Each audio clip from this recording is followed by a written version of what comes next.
ચાલો okay, ready બધા? સાહેબ ક્યાં ગામથી આવો છો તમે? નડિયાદથી. નડિયાદથી. તમે બધા લોકો ભાઈઓ? બધા નડિયાદ?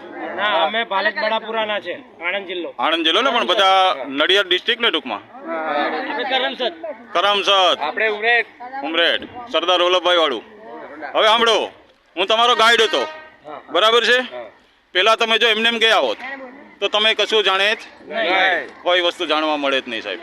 તો તમારા જેવા બધા લોકો પેલા અંદર જતા રહે, ગાઈડ નહીં લેવું યાર, એટલા પૈસા લે, એટલા પૈસા અમે લીધા તમારી પાસે કંઈ?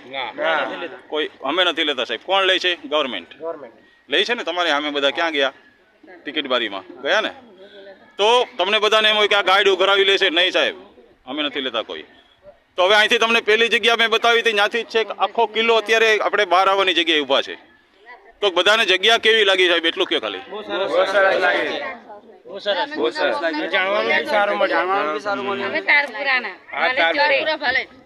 હા, હવે સાંભળો,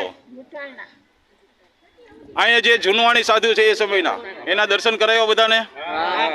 કરાયો ને સાહેબ? અને ત્યાં છે એ ગુફાનું નામ બી તમને કીધું, પહાડ બી દેખાડ્યો, જેનાથી સાધુ જડીબુટીથી જીવે છે. કીધું તો આ બધું. તો જે લોકો ગાઈડ નહીં લે પછી અંદર આવીને અમને લોકોને બહાર આવીને કહે કે અંદર તો જંગલ જોઈને આવ્યો અમે. કારણ કે ગાઈડ નહીં હોય તો શું જોશો? જંગલ જ જોવાના.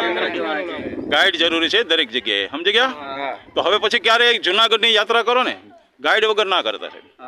એનું કારણ શું છે? તમે તમારી રીતે વહી જશો કે પથરા જોઈને આવ્યા પછી એમ બોલશો? એના માટે ગાઈડ રાખ્યા છે. તો એક ગાઈડ લઈને તમારે જવાનું જોવા. તો બધા ખુશ થઈને જશો અહીંથી? તો ખાલી એકવાર હારે બોલજો બધા, ગિરનારી મહારાજ કી જય. Thank you.